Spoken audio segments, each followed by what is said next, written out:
희망이 세월의 문으로 내려갈 뿐이니라. 아멘.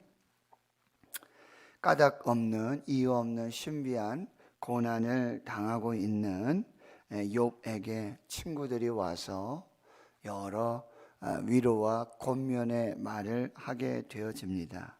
그러나 그 친구들의 그런 연약함, 인간의 연약함, 또 사람의 위로의 한계를 우리가 볼 수 있게 되어지는 거죠. 욥의 친구들은 자기 의에 빠져 있었습니다. 그리고요, 자기 지혜를 과신하고 있습니다. 자기 의에 빠져서 자기 지혜를 과신하며 위로하는 것은 진정한 위로가 충고가 될 수 없게 되어지는 것이지요. 욥은 탄식하며 하나님께 기도하고 있는데요, 이제 그의 눈을 하늘을 향하여 하나님께로 향하여 나의 증인은 하나님 뿐이시고 그리고 나의 중보자도 하나님 뿐이십니다. 하나님, 나의 담보물이 되어 주옵소서, 나의 보증인이 되어 주옵소서. 간절히 하나님께 기도하게 되어집니다. 그런데 오늘 본문의 말씀은 이제 그러한 간절한 기도와 탄식 가운데도 욥은 사람이고 인간인지라 이제 희망을 잃어버리고 하나님 앞에 서 있는 모습을 볼 수가 있습니다. 6절 말씀에 보면 하나님이 나를 백성의 속담거리가 되게 하시니 그들이 내 얼굴에 침을 뱉는구나. 많은 백성들이 이 욥의 고난을 가십거리로, 이야기거리로, 속담거리로 이제 말하고 있는 것이죠. 7절에 내 눈은 근심 때문에 어두워지고 나의 온 지체는 그림자 같구나. 그림자는 생명이 없습니다. 형체는 없잖아요. 그냥 그림자. 자기 자신의 인생, 처지가 지금 그림자와 같은 그런 모습임을 지금 고백하고 있습니다. 그러면서 8절 또 보시면 정직한 자는 이로 말미암아 놀라고 죄 없는 자는 경건하지 못한 자 때문에 분을 내나니. 여기서 정직한 자, 또 정직한 자는 또 죄 없는 자는 욥이 자신을 지금 하나님께 탄원하고 있는 것입니다. 하나님, 저는 정직하게 살았습니다. 근데 이 일 때문에 제가 놀라고 있고요. 하나님, 저는 죄 없는 자로 하나님 앞에서 살았습니다. 그런데 이 경건하지 못한 친구들 때문에 내가 오히려 분을 내고 그렇게 살아가고 있습니다. 9절과 10절은요, 당시의 어떤 속담과 격언 같은 이야기인데요. 그러므로 의인은 그 길을 꾸준히 가고 손이 깨끗한 자는 점점 힘을 얻느니라. 이 말은 무엇입니까? 의인이라면 어떠한 고난이 와도 환난이 와도 믿음으로 꿋꿋하게 그 길을 가게 될 것이고, 손이 깨끗하고 정직하고 거짓이 없는 자는 점점 더 흥왕하여지고 그 손에 힘을 얻을 수 있는 것이 제가 알고 있는 하나님 앞에서 의인의 삶이고 또 손이 깨끗한 자가 받는 위로와 축복임을 알고 있습니다. 그런데 하나님, 그런 일을 볼 수가 없습니다. 그저 희망일 뿐입니다 라고 말하고 있는 것입니다. 친구들을 향하여서는 10절에 너희는 모두 다시 올지니라 너희 중에 지혜자를 찾을 수 없느니라. 지금 욥이 와서 욥의 친구들이 와서 욥에게 어떤 지혜의 권면을 한다라고 하지만 자신이 보았을 때는 그것은 참된 지혜자의 말이 아니라는 거죠.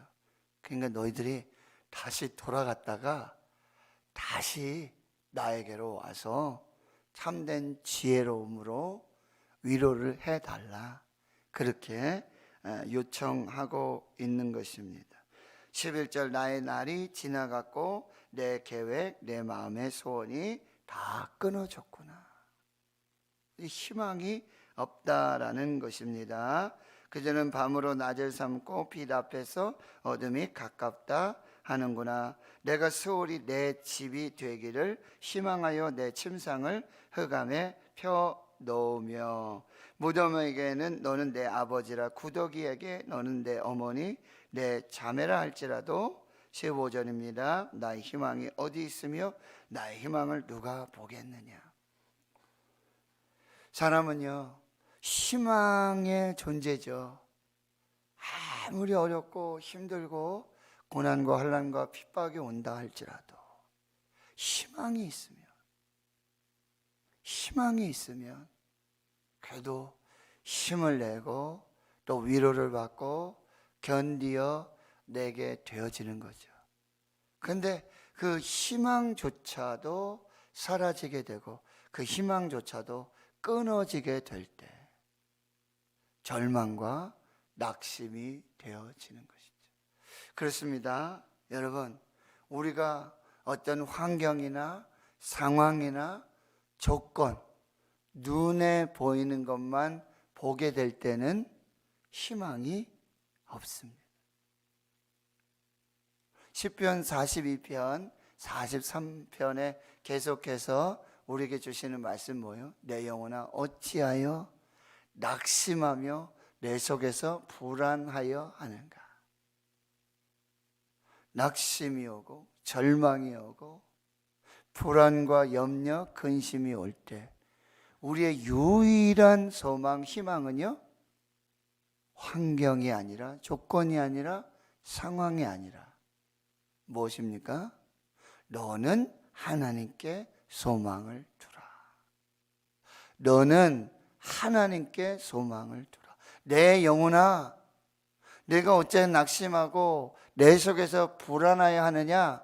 너는 하나님께 소망을 두라. 환경이나 상황, 조건이 아니라 너의 유일한 소망은, 완전한 소망은 오직 하나님이니 너는 하나님께 소망을 두나 그가 나타나 도우심으로 나는 오히려 여전히 찬송할 것이다.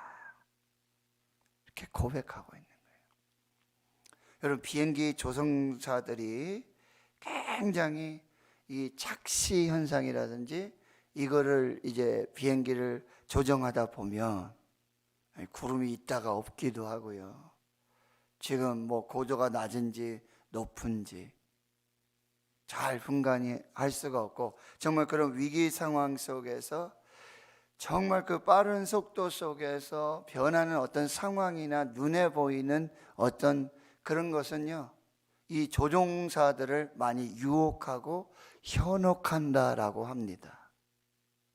그 조종사들이, 비행기 조종사들이 끝까지 의지하고 끝까지 신뢰하고 끝까지 믿어야 될 게 뭐냐면 계기판이에요. 비행기의 계기판, 그게 정확한 거예요.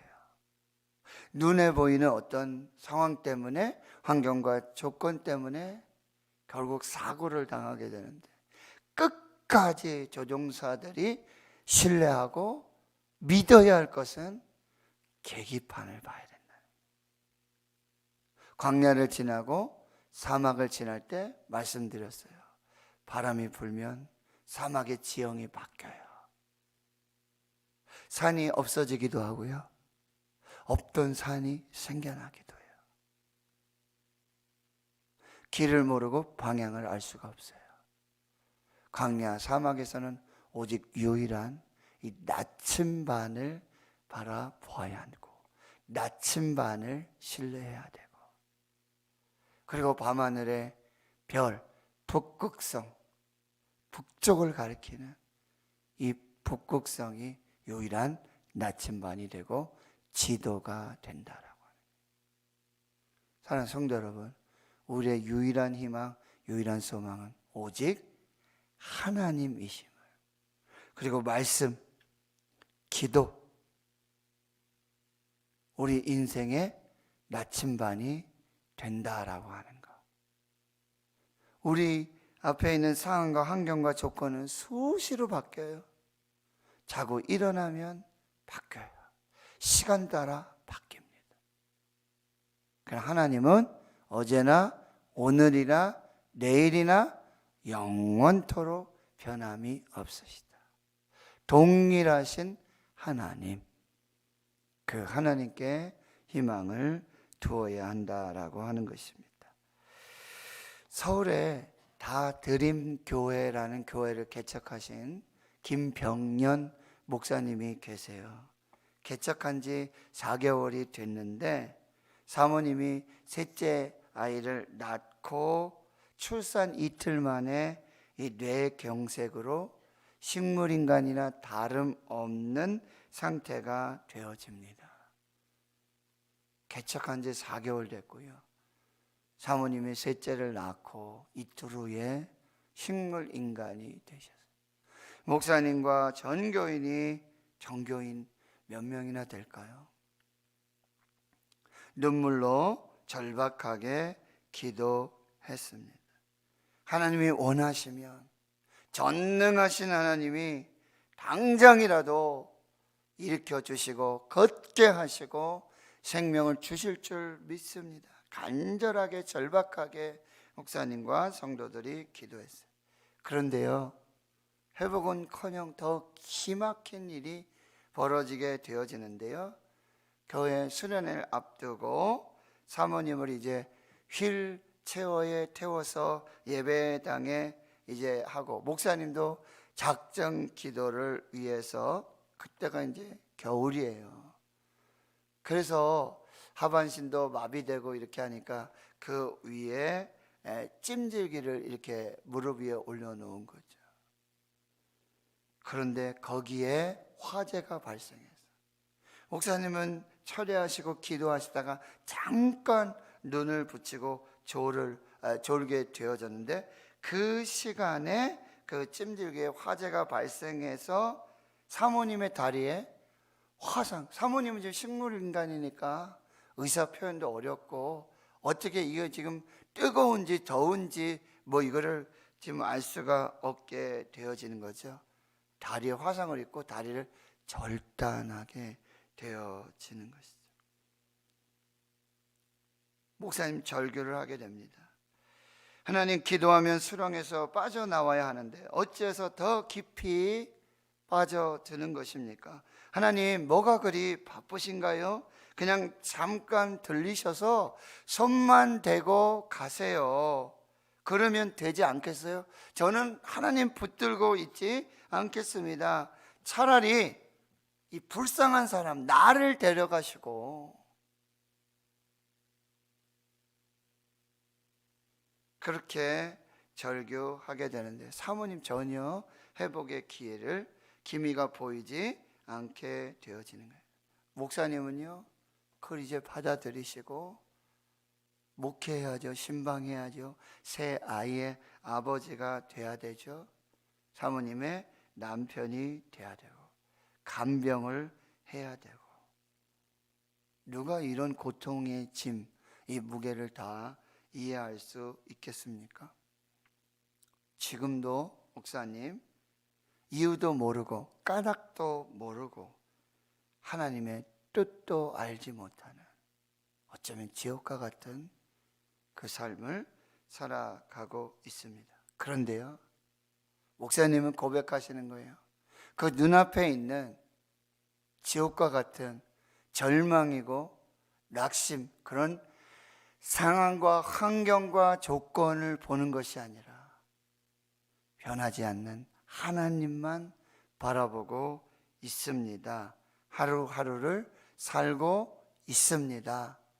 라고 고백하고 있는 것이죠. 지금도 목사님 고백하시는 거, 왜 이런 삶을 살아야 하는지 그 이유를 알 수 없다라고 하는 것입니다.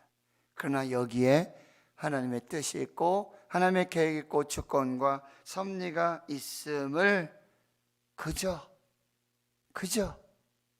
하나님께 소망을 두며 하나님께 희망을 두며 하나님 앞에 서 있다라고 하는 것입니다. 하나님 성도 여러분, 코로나 팬데믹으로 너무나 어렵고 힘든, 여러분 어제 우리 이은상 선교사님의 간증 들어보셨죠? 선교지는 그야말로 생명을 담보로 하는, 생명을 담보하지 않으면 그곳에 있을 수도 없고 그곳에서 복음을 전할 수도 없고, 그런데 가라 하시니까 너희는 가서 모든 족속으로 제자를 삼으라는 하나님의 준엄하신 명령이 있으니까, 그 명령은 코로나기 때문에 잠시 미루어야 될, 지체해도 되는 그 명령이 아니라는 거죠. 명령하셨으니까, 가라고 하셨으니까. 남편 목사님이 2개월밖에 안 남았는데, 60일밖에 안 남았는데 그 목사님을 두고 가라 하시니까, 명령이니까, 제자를 삼으라 그러시니까, 가족, 친지들, 그리고 특별히 같이 복음을 전하는 그 제자들. 저는 그 이은상 선교사님이 그 제자라고 하는 그런 말들을 하실 때 너무너무 감동이 되었어요. 제자들이 그런데 복음을 전하다가 코로나에 막 2번, 3번 감염이 되고 확진이 되고, 또 약도 없죠. 어떤 백신도 주사도 맞지 못하고, 그런 상황 속에서 정말 사지로 생명을 담보로, 내 생명 하나님께 있습니다, 가라 하시니까 순종하겠습니다. 하나님의 뜻이니까 순종하고 하나님 말씀하시니까 가겠습니다. 한국교회 노재한 목사 어렵고 힘들다 하지만, 내가 그 상황이라면 그렇게 할 수 있을까? 그렇게 순종할 수 있을까? 그것을 하나님의 말씀으로, 하나님의 명령으로 받고 음성으로 듣고 순종할 수 있을까? 너무 많은 도전이 되었던 것입니다. 사랑하는 성도 여러분, 어쩌면 지금 욥에게 주어진 상황은 하나님의 명령이고 하나님의 뜻이라고 하는 거죠. 그게 하나님의 뜻이에요. 지금 욥과 같이 이렇게 지내는 거, 근데 그것을 이유 없이 까닭 없이 신비한 고난을 끝까지 하나님의 주권과 하나님의 섭리로 인정하며 하나님 앞에 서 있어 순종하는 욥, 그리고 또 우리 이은상 선교사님. 창세기 22장에 보면 하나님이 아브라함을 에게 찾아오셔서 시험, 테스트를 하시죠. 내 아들, 내 사랑하는 독자 이삭을 내가 지시한 한 산, 거기서 내게 번제로 드리라. 아침 일찍 일어나서 누구와도 의논하고 상의하지 않고 언제 드릴 아들을 이삭을 데리고 거기에 이제 번제 드릴 나무, 그리고 칼과 등 사흘길을 가요. 그리고는 이제 하인들은 여기 머물라고 하죠. 우리가 저기 가서 하나님을 예배하고 너희들에게 돌아오겠다. 짐을 이삭이 지우고 등과 칼을 가지고 불을 가지고 가는데요, 이삭이 묻습니다. 아버지, 여기 나무도 있고 칼도 있고 등도 있는데 번제할 어린 양 어디 있습니까?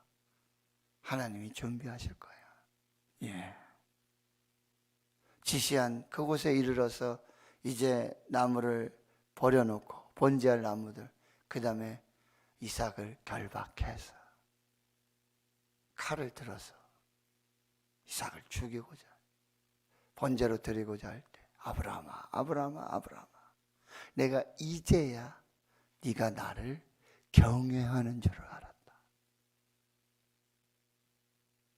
그리고는 숯불에 걸린 어린 순양을 예비하셨어.